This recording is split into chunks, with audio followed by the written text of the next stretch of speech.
করি একটা চিঠি ওয়াজ ইনাফ যাতে বসনিয়া তাদের ওয়ার্ল্ড কাপটা সাহসের সাথে শুরু করতে পারে। ম্যাচ ডে 2 এর first game Bosnia versus Canada, যে জায়গায় কানাডা স্বাগতিক দেশ, কানাডা হোস্ট কান্ট্রি এবং Canada is a better team two.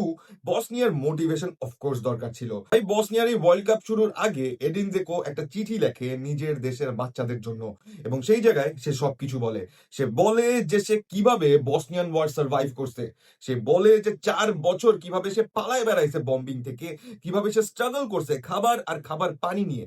তারপরও সে যখন শেল্টার থেকে বের হইতো, ফুটবলই একমাত্র মাধ্যম ছিল তার খুশি হওয়ার, তার খেলাধুলা করার। Yet football became his only way of expression through out the time. কিন্তু সে কখনো চিন্তা করে নাই যে সে ফাস্ট ফরওয়ার্ড বড় হয়ে প্রফেশনাল ফুটবলার হবে। যখন ওয়ার শেষ হয়ে গেছে, তার বাবা তাকে এটা পার্সু করার জন্য ভালোই পুশ করছে, এবং গোয়িং ফরওয়ার্ড আমরা তাকে দেখতে পারছি যে সে ম্যানচেস্টার সিটি, এএস রোমার জন্য ফুটবল খেলছে। সে এই জিনিসটাও মেনশন করছে যে তার জীবনের সবচেয়ে মেমোরেবল মোমেন্ট হচ্ছে 2014 সালের world cup qualification. And fast forward 2026 সালের ওয়ার্ল্ড কাপের স্কোয়াডেও সে আছে, কিন্তু ফার্স্ট ম্যাচ সে খেলতে নামে নাই। বসনিয়া আর কানাডার এই ম্যাচের মধ্যে কানাডা যে সব দিক থেকে আগায় থাকবে এটা সবার জানা কথা। পজিশনালি বলি, শর্ট ওয়াইজ বলি, এক্সজি ওয়াইজ বলি, চান্স ক্রিয়েশন ওয়াইজ বলি, চান্স মিস ওয়াইজও, সব দিক থেকেই কানাডা এই ম্যাচের মধ্যে বসনিয়া থেকে অনেক অনেক গুণ আগায় ছিল। কিন্তু যে একটা দিকে বসনিয়া আগায় গেছে সেটা হচ্ছে গোল করা। ভাই ম্যাচটা যে ফিজিক্যাল হবে সেটার ধ্যান ধারণা সবারই ছিল, কারণ বসনিয়া এই গেমের মধ্যে তেমন কোনো সেট ট্যাকটিক্স নিয়েই খেলতে নামে নাই, যেটাতে তারা ডিফেন্ড করে যে ট্রানজিশনে অ্যাটাক করবে ওইটা তারা ফিগার আউট করে ফেলতে পারছে। এই গেমের মধ্যে মাল্টিপল টাইম আমরা এই জিনিসটাই দেখতে পারছি যে বসনিয়া যতক্ষণ পর্যন্ত ডিফেন্ড করতেছে, তারা ডিফেন্সের পরে ট্রানজিশনে নিজেদের খেই হারায় ফেলতেছে। Through out the game Canada was the team যারা কিনা অন দ্য বল পজিশন নিয়ে গেমটা বসনিয়ার কাছে নিয়ে গেছে। তারা হাজার লক্ষ কোটি বার কিছু না কিছু করছে, বসনিয়ার বক্সে ঢুকার চেষ্টা করছে এবং একটা গোল বের করার চেষ্টা করছে, but they failed for a very long time. তাদের কাছে অ্যাটলিস্ট এতগুলা হাফ চান্সেস ছিল যে তারা ফার্স্ট হাফেই 3 গোলে আগায় যাচ্ছে, কিন্তু তারা সেটা কনভার্ট করতে পারে নাই। এত কিছুর মধ্যে যে জিনিসটা কেউই খেয়াল করে নাই যে 21 মিনিটে বসনিয়া কর্নার থেকে একটা গোল দিয়ে দিবে।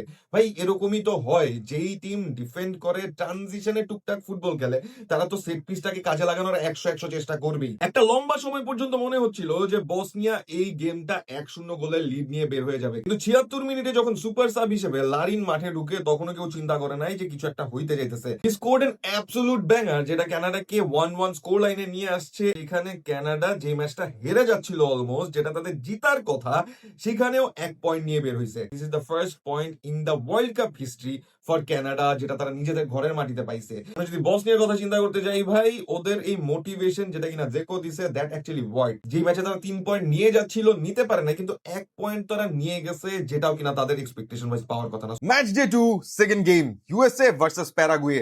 ভাই ইউএসএ আর প্যারাগুয়ের এই গেমটাকে নিয়ে যদি আমরা কথাবার্তা বলতে যাই, ভাই আমি প্যারাগুয়েকে চিন্তা করতাম একটা ফিজিক্যাল টিম, লাউড প্রেজেন্স রাখবে, মাঠের মাঝখানে প্লেয়ার থাকুক না থাকুক, কিন্তু আমি পোচেতিনো ইউএসএ কে দেখার পরে I kid you not brother, এই টিমটা অ্যাকচুয়ালি লম্বা যাবে।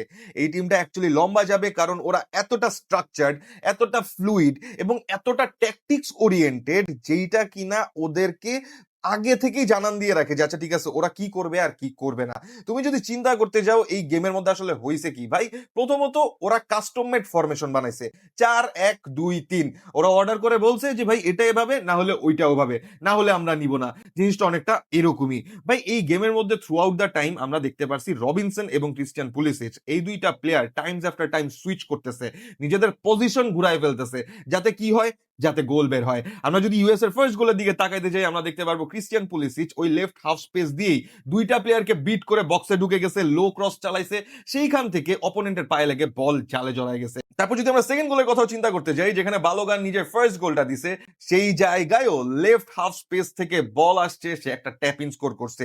এই দুইটা গোল এতটা রিপিটেটিভ, এটা দেখলে বোঝা যায় যে ভাই ওরা কি পরিমাণ চিন্তা করে বের হইছে যে আমরা কোন স্পেসটা কিভাবে এক্সপ্লয়েট করব। ভাই যেইখানে প্যারাগুয়ে এমন একটা টিম যারা কিনা উপরে এসে ডিফেন্ড করতেছে, নিজেদের হাই লাইন মেনটেন করতেছে, কিন্তু বলের উপর প্রেসার দিচ্ছে না, সেই জায়গায় তো অফকোর্স ইউএসএ অন দা বলে এমন মুভমেন্টস রাখবে এখানে তারা প্যারাগুয়ের ডিফেন্স লাইনকে খুলতে পারে, আর তাদের ট্যাকটিক্সটা ওরকমই ছিল। তুমি যদি চিন্তা করতে যাও রাইট সাইড বা লেফট সাইড, এই দুই সাইড দিয়ে উইঙ্গার এবং ফুল ব্যাক দুইজন এতবার চেঞ্জ করছে যাতে সেন্টার ব্যাক আর ফুল ব্যাকের মাঝখানে যে ডিফারেন্সটা, এই যে দূরত্বটা, সেটা যাতে বাড়তে থাকে এবং এর মাঝখান দিয়ে যাতে তাদের উইঙ্গার অ্যাটাক করতে পারে। আর এই জিনিসটার জন্যই তো আমরা গোলস দেখতে পারছি মাল্টিপাল। আমরা যদি থার্ড গোলটার কথাও বলতে যাই ভাই, বালোগান এই গেমের মধ্যে ওই প্রেজেন্সটা দেখাই দিছে যেটা কিনা একটা স্ট্রাইকারের থাকা উচিত। ভাই ইউএসএ এই গেমের মধ্যে যেইভাবে পুরা জিনিসটা ট্যাকটিক্যালি ফ্লুইড রাখছে, ওরা পজিশনালি ডমিনেট করছে, ওরা টেম্পো কন্ট্রোল করছে, ওরা চান্স যেভাবে বানাইছে, দ্যাট ওয়েন্ট অ্যাবসলিউটলি ক্রেজি। ভাই গ্রুপের মধ্যে এখনো টার্কি বাকি আছে, অস্ট্রেলিয়া বাকি আছে।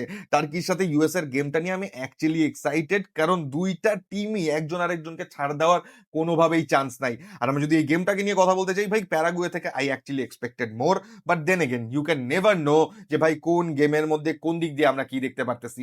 That's why world cup is this crazy.